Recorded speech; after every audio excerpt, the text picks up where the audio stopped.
শেখ মুজিব, শেখ হাসিনা, জয়ের ছবি। এখন দেখতেছি এই জায়গায় ঢুকার সময় দেখলাম খালেদা জিয়া, জিয়াউর রহমান, তারেক জিয়ার ছবি। এবং এই ট্রেনটা যাতে চেঞ্জ হয়ে যায়, আমাদের ভোলায় যে সবচেয়ে ভালো কাজ করবে আপনারই নির্বাচিত করে তার ছবি না, সে আবার মন্ত্রী এমপি হবে না, তার ছবি এক সপ্তাহ থাকবে, আপনারা দিয়ে দেন, বেশ তোমাকে নিয়ে আমরা গর্ব করি, গুড।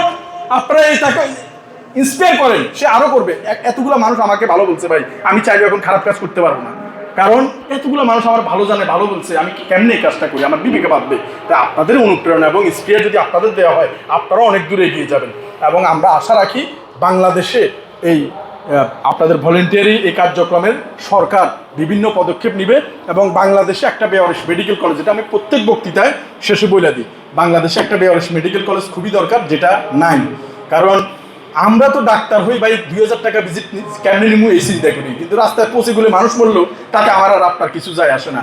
সরকারি হাসপাতালে ডাক্তারগুলোও দেখে না, আর সরকারি যে বৃদ্ধাশ্রম আছে বা ইয়েগুলো আছে, শেল্টারগুলো আছে, সেগুলোতে এরকম পৌঁছে গোলে পোকা হয়ে গেছে, মাথার খুলি নাই, এগুলো কিন্তু নিবে না, মেডিকেলের বারান্দ চিকিৎসা হয় না। তাই তাদের জন্য একটা যাতে স্বতন্ত্র মেডিকেল কলেজ হয়, আমাদের এই প্রতিপাদ্য সব জায়গায় একটাই থাকে, যাতে জীবদ্দশা যদি এই বাস্তবায়নটাও আমরা করে যেতে পারি, আল্লাহর কাছে এই একটা নাজাতের উচিলে যথেষ্ট। যতদিন বাংলাদেশ থাকবে আর এই বেওয়ারিশ মানুষ চিকিৎসা নেবে, ততদিন কবরের নিচে আমি আর আপনি হাসবো। কারণ 40 বছর আজকে থেকে বলি, আপনারা এত উচ্চ শিক্ষার দরকার নাই, গড়াই 60 বছর কি করবেন এত উচ্চ শিক্ষা দিয়ে? ঢাকা দিতে হবে আর কি। উচ্চ শিক্ষার প্রধান উদ্দেশ্য হচ্ছে বর্তমান সময়ে একটাই, অর্থ উপার্জন, আর কিছুই নয়, আর কিছুই নয়। শুধু অর্থ উপার্জন ছাড়া উচ্চশিক্ষার কোনো মূল্যই নেই। আপনি 60 বছরের জিন্দিগিতে 40 বছর শেষ, আমার 40 সামনের বছর। আপনারাও আমার চেয়ে কম না, কিন্তু এখানে আমার চেয়ে বয়সে বেশি আছেন। আর 20 বছর বাঁচবেন, ডক্টরেট নেবেন, পিএইচডি করবেন, আমেরিকার যায় নাসার বিজ্ঞানী হবেন, আর 20 বছর কবর অপেক্ষা করছে। কেন তুমি ডাক্তার হইলে না, কেন তুমি ইঞ্জিনিয়ার হইলে না, কেন তুমি নাসার বিজ্ঞানী হইলে না, এটা প্রশ্ন নয়। প্রশ্ন হচ্ছে এখানে কি করে গেছো, এটা হচ্ছে প্রশ্ন।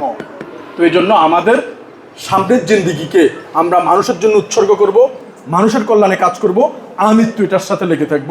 ধন্যবাদ সবাইকে।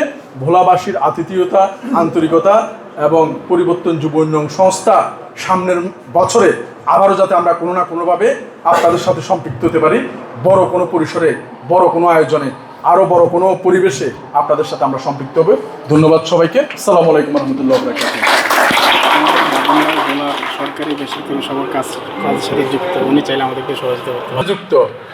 আমি আর কিছু কম না ভাই, এই যে এরপরের ভাবে আসুন, যাতে এখানে আপনাকে যত প্রশংসা করছে বা যত অমায়িকভাবে আপনাকে উপস্থাপন করছে, আমি চাই যে এর আরো বেশি আল্লাহ তাআলা আপনার সাথে সম্পৃক্ত করে দেখ। আপনি নিশ্চিত একজন মানে খুবই অমায়িক মানুষ, এবং এই মানুষগুলোর সাথে এই যাতে আরো বেশি পরিসরে কাজ করতে পারে সেই ব্যবস্থাপনাটা আপনি একটু ওতপ্রোতভাবে থাকবেন। থ্যাংক ইউ ভাইয়া।